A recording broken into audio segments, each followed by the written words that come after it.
Deuxième caractéristique de la névrose, c'est que normalement, il y a un effet de la culpabilité chez les névrosés qu'on ne retrouve pas dans les autres structures, ou pas de la même manière. Alors pourquoi il y a beaucoup de culpabilité chez les névrosés?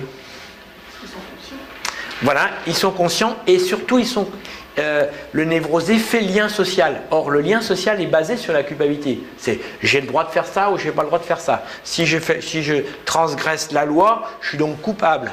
Donc, alors la loi, ça peut être la loi d'une nation, mais ça peut être mon engagement, ça peut être la parole donnée, ça peut être voilà. Hein, ce qui fait que le névrosé, par exemple, s'il doit divorcer, par exemple, eh bien, il va s'y prendre à plusieurs fois. Il va réfléchir, etc., parce qu'il va faire du mal à ses enfants, ou il s'était engagé, etc. Enfin bref, ce qui fait que dans cette division, avant peut-être de dire qu'il divorce, il va peut-être développer dans ce conflit, s'il aime quelqu'un d'autre,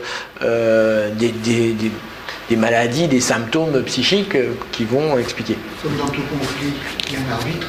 Oui. Dans ce cas-là, l'arbitre, ce serait la loi du père introjectée.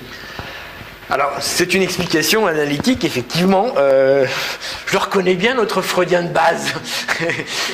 Il me disait que quand est-ce qu'il va revenir, le freudien de base? Alors, ah ben, ça y est, il est revenu. Effectivement. Oui.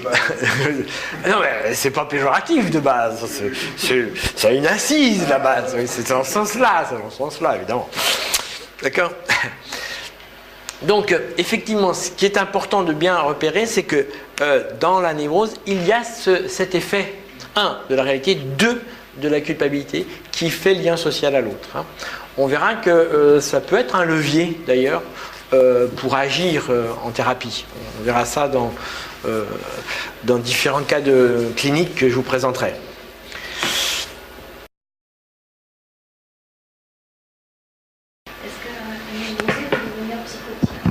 Alors normalement non, à une exception près, et je l'avais dit la dernière fois. Enfin, oui, on peut dire 1 à 2 exceptions près, et je l'avais dit la dernière fois. C'est lequel?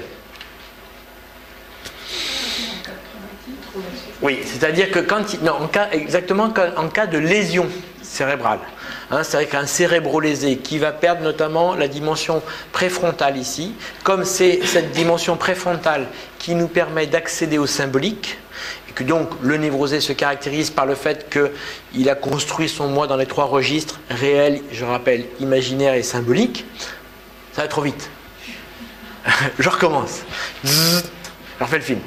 J'ai dit, comme le névrosé, on a vu que ce qui fait que sa structure est solide, c'est qu'il a construit son moi, hein, sa personnalité, pour faire simple, dans ces 3 registres, réel, imaginaire et symbolique. D'accord ?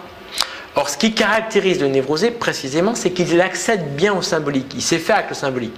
Notamment, le névrosé, il parle comme je vous parle, avec des métaphores, avec des exemples, etc., qui sont inscrits dans la réalité. Et si vous êtes névrosé, vous comprenez mes métaphores.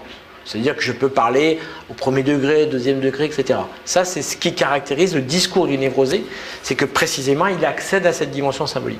Mais, s'il a un accident de voiture, s'il a un autre accident, et que, notamment, la dimension préfrontale du cortex est touchée, et qu'on en perd une partie, et donc il n'aura plus les capacités, comment dirais-je, corticales, hein, donc du cerveau, qui lui permettent d'accéder à ce symbolique. Dès lors, à ce moment-là, il peut avoir des comportements qui ne seront plus des comportements de névrosé. Donc, c'est le seul cas, enfin, c'est un des cas, parce qu'il y en a un deuxième. Voilà, alors donc la tumeur cérébrale, tout ce qui touche le cerveau, effectivement, ça c'est le premier cas qui fait que de la structure névrosée, on peut peut-être ensuite avoir des comportements psychotiques. Et le deuxième cas que je vous avais expliqué l'autre fois dans le dernier séminaire, c'est le cas d'un toxique. C'est-à-dire que s'il se drogue, s'il fait une allergie à un toxique, etc., il peut développer des troubles psychotiques, alors que pour autant, il avait une bonne structure névrotique. Mais là, encore une fois, c'est par le fait que le toxique a touché les fonctions du cerveau, et que donc, il n'a plus les réflexes et les réactions normales que devrait avoir un névrosé. Mais donc, c'est donc à ces deux exceptions près que la formule de Lacan qui disait « ne deviens pas fou qui veut » est juste. C'est-à-dire que la formule de Lacan qui disait « ne deviens pas fou qui veut », ça veut dire que si je suis dans une structure névrotique, j'ai peu de chances de devenir psychotique, sauf pour les deux raisons que j'ai données, un accident qui touche le cerveau ou une maladie qui touche le cerveau et un toxique. Alors ceci dit, il y a une maladie qui nous guette tous, qui va nous rendre psychotiques, c'est la vieillesse. C'est-à-dire que la dégénérescence du vieux amène à avoir des comportements psychotiques.